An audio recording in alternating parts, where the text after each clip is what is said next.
How's it going, guys? AnxiousCynic back again with a new character rig. It's been some time and I wanted to wait until I had the right idea and come up with something really cool and interesting and a little bit different, hopefully.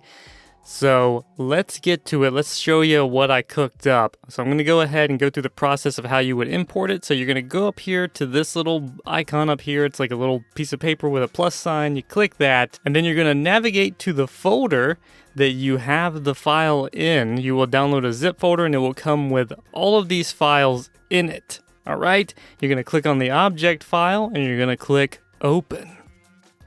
And here you go. It's a Steve rig. Man, it's Steve. There's nothing different than usual here, other than I tried to do my best to make the character as 3D as possible. So let's see if we can show that off. If I turn on rendering so we can see some shadows, then you may notice some weirdness around the torso and the arms here. I decided to see if I could make something that had some, interesting depth here. So we've got a 3D shirt. The shoulders are 3D, as you can see. They come off of the arms here. The shirt sticks out a little bit further. He's got a little bit of a belly there. We've got all these little holes and things that just, it's not just a completely flat surface. We've got 3D shoes down here. That's not too spectacular, but I mean, it's there. And we got the 3D hair. And of course, a couple little 3D marks on the head here. We have one on this side, one right there on the forehead. Got another one or two over here, as you can see there. And yeah, that's, my attempt at making the most 3D character I could think of, as you can see. So hopefully that's pretty cool and interesting to some of you. This is similar if you checked out my 3D armor rig. This is kind of similar as far as how the body works as that. To have the 3D torso, it unfortunately does this business here. But what you can do is expand the scale. And unfortunately, I think this will probably only work well with sharp bending, as I have here. If you have round bending turned on, then it may not work as well. But you can select these bits by clicking on them in the timeline. You can't click on them in the viewport here because I have them locked. You can obviously unlock them if you want to, but yeah, I have them locked so you don't accidentally click on things that you don't want to actually animate. So you can just click on it down here in the timeline and it will select it. And what you can do here, once again, I have in my settings, let me see if I can find it here, Z is up. Ticked. I don't believe that is ticked when you first use Mine-imator by default.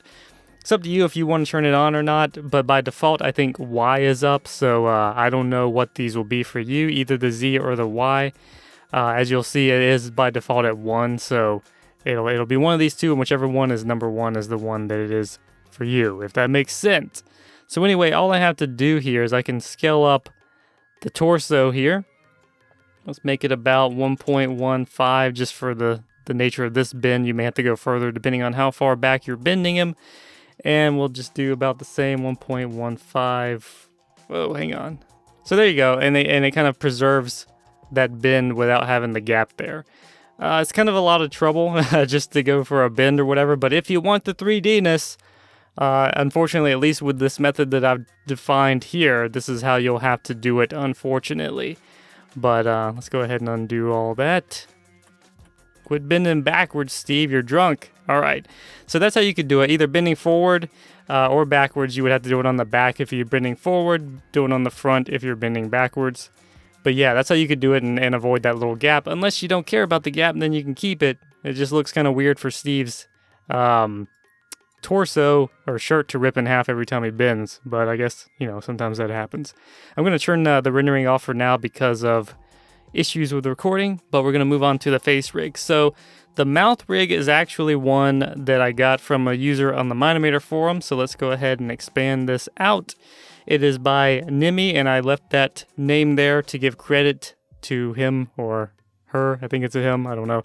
Anyway, so it's basically the exact mouth rig you would get from them, except I changed the tongue because I wanted to have a bend. So yeah, that's a little bit different. But anyway, with this mouth rig, it uses an alpha glitch. You can barely tell, but it kind of sticks out just a little bit off of the surface of the character, I think.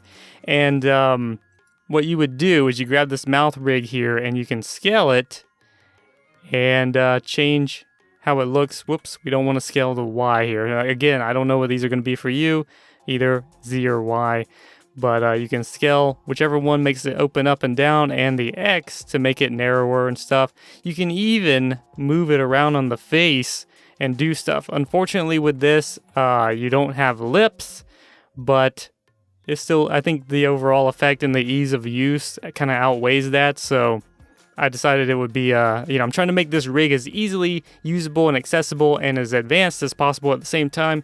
So I figured this mouth rig would be the ideal choice to go with here. I actually had built it with a typical mouth rig with the textures and everything, but I decided to go with this once I discovered it. As for the tongue, as per usual, you can just grab it up here. It's made out of a body part, so you can bend it in half here. And again, you can extend it. Unfortunately, the further you extend it, the more weird the bend looks because of the way Mine-imator works. So, you can use that if you want. Otherwise, you ain't gotta. So I'll just bring this back in and leave that as it is. So there's your tongue, there's your mouth. Pretty easy stuff. And it kind of looks weird. You can't really close it 100%. There's always that little seam there. Generally for me, I think when I do mouth rigs, I kind of like to have them slightly open and obvious, just so the character kind of always has a mouth. I don't know. You can do it however you like. But anyway, so let's get into some of the more advanced features that I actually did. And that is, here we go, with the eyebrows. Now, what I have here is the eyebrow anchor. Don't worry about that, it's locked. All that does is help me to position things the way I want to so that it makes it easier for you guys to animate. And as you can see here, everything that I have that is animatable usually has something in its name to let you know what you can do with it and how to do so. So you can obviously go over here to the item properties. These names are so long, it's kind of screwy with the names up here and your tabs and stuff. If you have to, you can expand this out so you can see it. Unfortunately, but as you can see there, it says easy scale up / down to animate. So what you would do is the easy scale. So this is just if you want to do this without having to do anything crazy. You just want to animate the, what I have here is the eyelid controller. So if I scale this, whoa, hang on.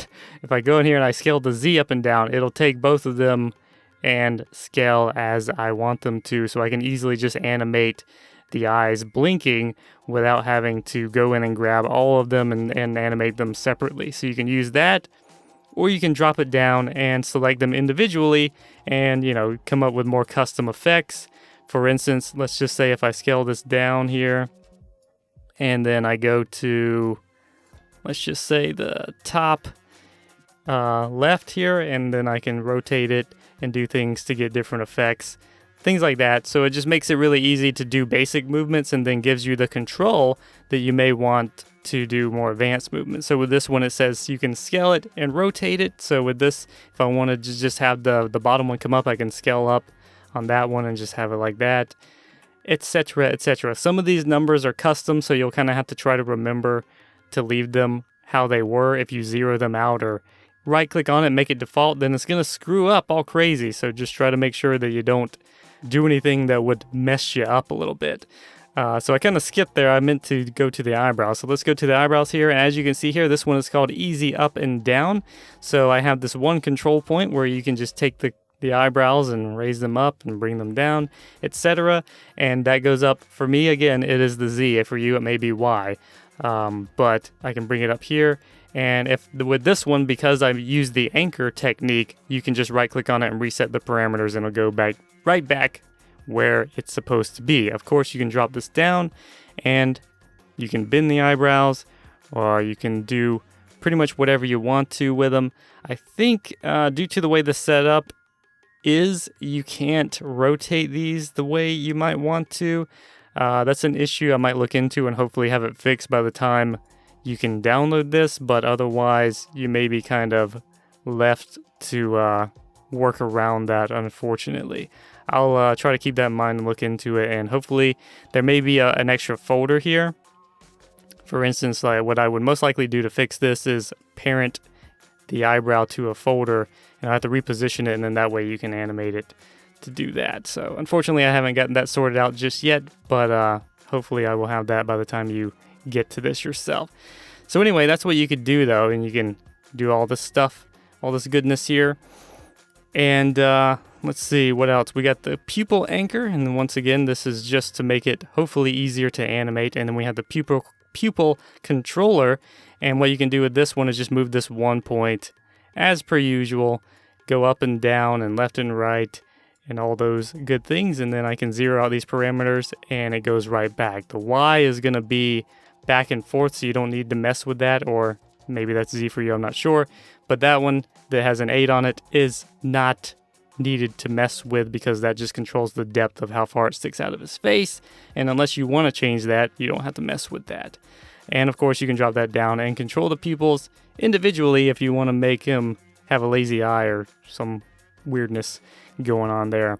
Alright, so that's pretty much it. You can of course change the color of all these things. I have the 3D hair here, and all you have to do, as you can see, this one says color, so you can come in here, you can change the mix color and give Steve a different color hair. Of course, if you may want it to be a little more customized, keeping some of the pixelation and whatnot, and then you can toy with these. I'm not really that familiar with how best to mess with this stuff, but you can try to just play with some of these parameters here. Generally the add and subtracts. I have messed with the multiply a bit. Again, I'm not sure exactly how and all you can get these to work for you, but I usually just play with them and try to get different colors that I want, and it maintains that pixelation look. So you can do that if you want to change the hair color without having to actually go in and change the textures, which we'll get into in a moment. Alright, so before we get to the textures that we're using here, let's go ahead and show one more advanced feature that I have. And again, this is all back to trying to make this the most 3D character I could possibly make or think to make at the time. And what we have here is no fingers, and there are these slight indentions, if you can see that, at the end of the hand. So rather than just having that flat texture there, it looks like he's got some 3D-ness on his hands there. And of course, you may not want that. You may want something a little more advanced. So let's go up here and let's minimize that. If you go down here in your timeline and you expand the arms, you have finger controller right and then thumb right. Unfortunately, I couldn't parent them under the same thing, so you have to enable both of them if you want to see it. But what you can do is click this little eyeball icon, and then you have fingers. And it goes right in there, and you can edit them to your heart's content. You can drop this down and you have all of your fingers, and you can animate them however you like. Oh, I just made him do a mean gesture. Okay. So you can do that, and some of you guys like the finger rigs and whatnot. I've used them like once, but I don't really have that much appeal to them, or I don't think they're that appealing. But I know a lot of you guys like them, so I'm including it for you if you want to use it. I've also given him a custom texture to kind of make it look like he's got, kind of a finger texture here with fingernails and stuff. So hopefully that looks good to you. As always, you'll have to go in here and enable them for both hands, and then you got the fingerness. Of course, they're only one joint, but what are you going to do? It's Minecraft. So there you go. There's fingers, and again, like all you have to do is you have the finger controller right and the thumb right or left, depending on which hand you're dealing with. These names may be off. I'll hopefully fix that before this rig comes out. So this one for the right hand will say finger controller right. The one on the left should say finger controller left. And you can just turn them on or off at your leisure, depending on how you want Steve to look. So there you go. All right, so of course, a lot of you guys are going to want to customize your skin. So let's see if we can go ahead and show you how to do that. Alright guys, so here we are in Photoshop. Now again, this is me using Photoshop because this is what I'm most familiar with. You can use whatever thing you want to use, whatever photo editor you want to use. But basically, you don't have to make it look exactly like this. This is just, I went through a few iterations and I kind of ended up with this bald cap kind of look here. But you shouldn't have to worry about that. You can use whatever skin you want. The main important thing here is the holes that I've done here. You would need these exact same holes because that's where the cubes are placed in Mine-imator to give you those 3D effect with the little notches throughout his body. So I would definitely recommend copying this or whatever and opening it up and changing the texture to suit what you want it to look like and leave those holes there, or try to find a way to mimic it in your own texture. However you plan to do it, however you plan to make your workflow. And of course, for the 3D like flat hand finger things, you'll need to remove these same points here on these textures down here and up here. So that way you'll have those blocks working for you as well to keep that 3D look on the ends of the hands. So that's pretty much it. The skin is pretty basic. What I did have to do though for the 3D shoulders to make it as simple, and I try to keep the number of items composing the rig as low as possible. So what I did here was I actually took the textures for the shoulders here off of this, and I blew them up and did some finagling, and this is the textures that you would be using to fix the cube that makes up the shoulders. So to give you an idea real quick of what I'm talking about, so if you see here in the Mine-imator library, everything that we have composing the character is pretty much named to be what it is supposed to represent in the rig. So we have the hair rear, we got the left side, the front side, the right side, and the top. We have the character rig, which is, this is what you'll change the texture on if you want to have your own character skin. The inverted cube, the extruded cube, these are all just like the parts in here. This isn't anything you should have to really worry with. But if you come down here, you'll see 3D shoulders. You can, of course, sort all this stuff by name, so it's a little bit easier to find as well. So 3D shoulders, it's a cube, and there's two of them. That means left and right shoulders. And the texture that I showed you in Photoshop is mapped to this cube, as you can see here. So all you would do is alter that one file, and we'll get back into Photoshop in a second. You would change the texture on that one file, and this 3D shoulders cube, you would come in and browse for the redone texture that you've made and make that the texture of the shoulder, and it should change for both of these automatically, and you shouldn't have any problems with that. Alright guys, so back in Photoshop, you can see that this square here is the front of the shoulder, as you can see there, maybe, hopefully. Let's see if we can zoom in on this a bit to make it a little bit easier for you guys to see, hopefully. Alright, so this is the front of the shoulder here according to the Minecraft skin. So right here is your front. This is your top.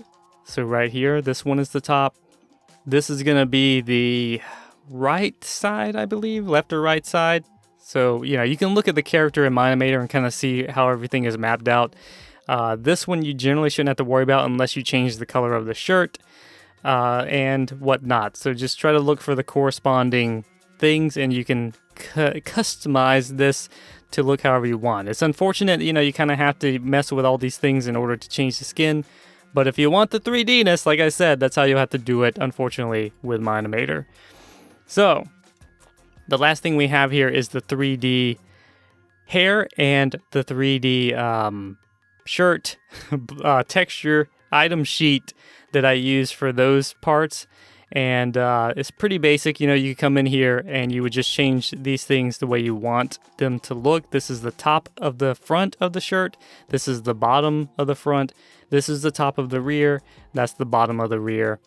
Once again, you can look at the textures either on this thing here or in Mine-imator itself and kind of get an idea of what's what and what goes where. You could, of course, try to customize the hair, but that's kind of something I had to finagle in place, so I wouldn't recommend doing anything too crazy unless you want to actually have to kind of structure the rig yourself. So once again, that's up to you. That's at your discretion. But these are the files that you will have for the rig and what you can do to customize them and make it look however you want. This is a lot to go through, but hopefully you guys are keeping up. Alright, so we're back in Mine-imator, and I'm pretty sure that about covers it. That's how you can import the rig. That's all the steps to using it. Everything is pretty well labeled with what you can do and how to mess with things.